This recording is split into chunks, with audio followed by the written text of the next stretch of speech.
Namasté, Ubuntu, comme pour dire, ma lumière voit la lumière en chacun de vous, l'amour inconditionnel que je suis, voir l'amour inconditionnel en chacun de vous.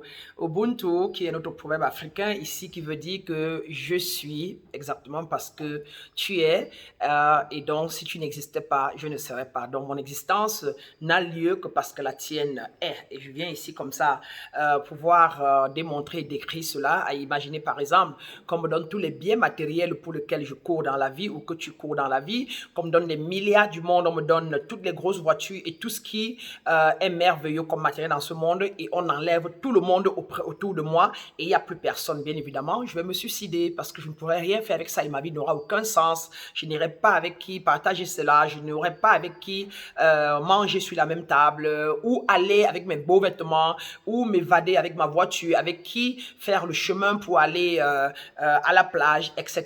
Donc, j'existe parce que tu existes. Alors, aujourd'hui, nous allons parler de la conscience et de l'inconscient.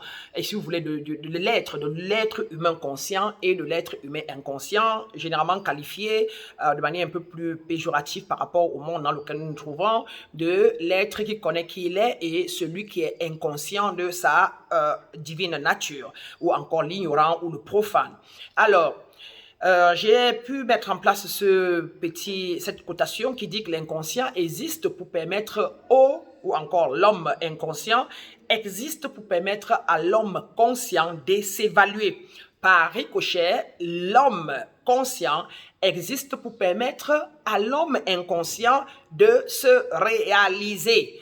L'homme conscient étant plus ou moins un homme sur le chemin ou alors réalisé, son travail, son but, c'est de se mettre, c'est d'être cet être conscient et donc cet être qui respecte toutes les lois, qui respecte les lois spirituelles, les lois universelles, les principes divins et les principes élevés, et afin que l'homme inconscient qui ne connaît pas qui il est, en l'observant, en le côtoyant, puisse lui aussi être contaminé et commencer à faire comme lui et ainsi pouvoir passer à la prochaine dimension de sa vie ou encore à pouvoir se réaliser qu'il n'est pas seulement cet être inférieur là ou seulement cette chair, mais que lui aussi est cet être supérieur là et pouvoir donc faire le chemin.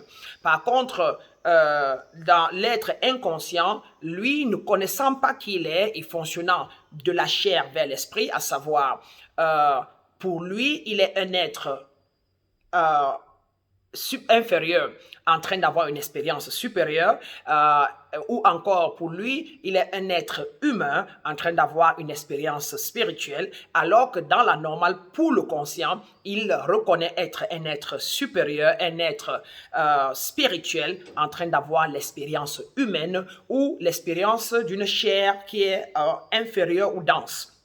Alors, l'attitude de l'être conscient, normalement, de l'être humain conscient, doit amener l'être inconscient à se réaliser, à savoir à aller au prochain niveau de son état de conscience, à savoir à se rendre compte qu'il n'y a plus que le matériel, qu'il n'y a plus que la chair et qu'il peut s'élever vibratoirement, ici qui veut dire qu'il peut adhérer aux lois de la nature et comme ça se sentir plus harmonieux et comme ça réaliser dans sa nature haute. Par contre, l'attitude de l'être conscient aussi doit être dans l'être, dans être. Il ne doit pas changer le monde en amenant les gens à changer, mais on amène les gens à changer plus facilement sans qu'il y ait égaux, en étant soi-même ce qu'on veut que l'autre soit. Et si nous ne pouvons pas, dans notre environnement, si nous nous disons être conscients, mais dans notre environnement, nous ne faisons pas de différence en étant cela, c'est que parfois nous portons des masques, nous croyons être, par exemple, être déjà devenu lumière, ou nous croyons parfois être déjà l'amour inconditionnel, mais au fond de nous, nous avons encore des énergies de jugement, nous avons encore des énergies de conditionnement, nous avons encore des énergies de condamnation, nous avons encore des énergies de comparaison qui fait que malgré tous nos efforts, nous nous sentons rejetés par les autres. Donc, en général, quand on devient vraiment sa haute nature, à savoir, nous nous sentons, nous pensons et nous parlons de nous ou des autres comme lumière, alors nous incarnons cela. Ça veut dire que nous avons besoin de faire d'efforts. Par exemple, moi, dans mon attitude, par exemple, dans un environnement, je ne vois pas les gens négatifs. Quand les gens disent celui-là est négatif, celui-là est dur, celui-là est ceci, moi, je ne vois pas ça. Parce que tout ce que je connais, c'est que moi, je suis souple. Moi, je suis compréhensible. Moi, je suis la lumière. Moi, je suis le bien. Et donc, du coup, je ne distille que le bien.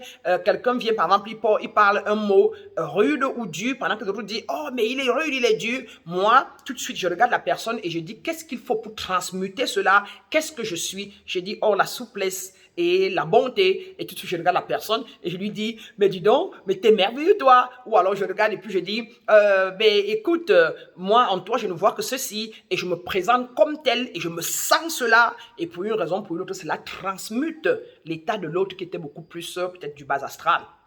Donc, pour tout dire, quand on est un être conscient de sa nature, ça veut dire qu'on est devenu sa nature divine, on est devenu sa nature authentique. Ça veut dire qu'on est devenu la lumière, on est devenu l'amour inconditionnel, on est devenu la bonté, on est devenu la plénitude totale. On n'a pas à amener les autres à changer, mais on a seulement qu'à être cela partout où on passe et les gens deviennent. Ça veut dire qu'on ne fait pas les allers et retours entre être condamné parce que l'autre a dit, oublier d'abord ce qu'on a pensé qu'on était, etc. Mais on reste et on est constant dans sa nature divine qui est celle de l'élévation. Et ainsi donc, pour savoir que vous êtes arrivé là, c'est quand votre attitude dans votre environnement, votre état d'être conscient, votre état de lumière, votre état d'amour inconditionnel, votre état de bonté transmute tous les autres autour de vous sans que vous ayez vraiment à décider qu'ils doivent changer ou sans que vous ne voyez plus en eux ce que vous voyez avant. À ce moment-là, on dit donc que quand on est un être conscient, on amène les inconscients autour de nous à changer pour devenir comme nous sans les contraindre et juste par notre être. Et ainsi, nous devenons tous des conscients au fil du temps. Mais si nous ne sommes pas cela, et que les inconscients ne changent pas autour de nous. Et nous non plus, nous adhérons plutôt, je vous en prie, à leur façon de faire. Et parce qu'ils sont méchants, parce qu'ils sont négatifs, parce ils insultent, parce qu'ils jugent. Et nous retombons dans le piège et les jugeons aussi en retour, les condamnant aussi en retour. On dit donc que nous deux, nous restons inconscients. Nous restons des êtres inconscients dans notre nature.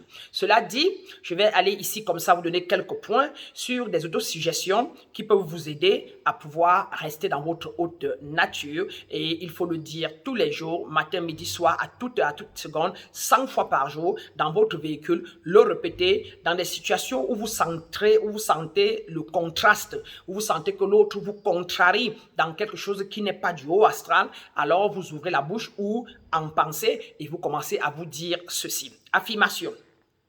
Je suis consciemment créé de la lumière. Je me reconnais une émanation de la source lumineuse qui est Dieu. J'incarne cette lumière qui est ma divine nature. Je transmute consciemment tout ce qui est mon contraire. Je suis et distille consciemment la lumière et l'amour sans condition que je suis à l'origine. Je rétablis l'harmonie où il y a l'instabilité avec la lumière que je suis.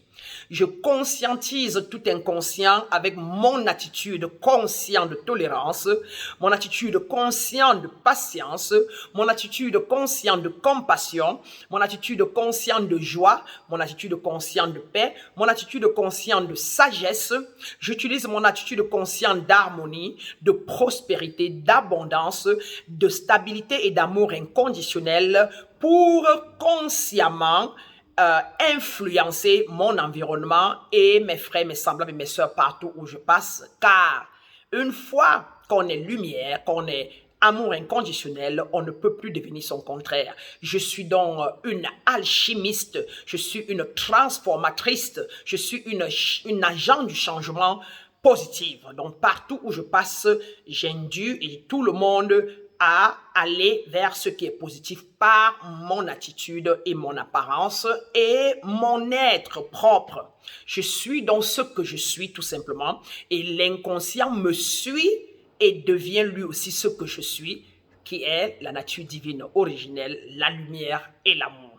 Juste à force de répéter cette affirmation, du début jusqu'à la fin, matin, midi, soir, à un moment, ça va devenir une seconde nature. Vous n'aurez plus à porter la carte. Il faut prendre ça, écrire ça sur des cartes, des index cards ou un papier que vous mettez dans votre voiture, partout où vous partez. Et avec le temps, elles vont devenir seconde nature et vous n'aurez plus à les répéter. Et vous pouvez vous aussi fabriquer vos propres mots, comme pour dire, soyons des êtres conscients de notre nature divine, soyons des êtres conscients de notre non-limitation, soyons des êtres conscients que nous sommes des êtres spirituels en train d'avoir une expérience humaine et pas le contraire. Et ainsi, déclarons, proclamons, dansons, chantons, répétons en nous et reconnaissons notre nature divine afin qu'elle continue de s'illuminer, de se réveiller et que d'ici peu, nous fassions tous ce que tous nos aînés, nos avatars qui sont passés avant nous l'ont fait en croyant en l'esprit de lumière qui était en eux. Nous sommes donc des êtres de lumière et des êtres conscients.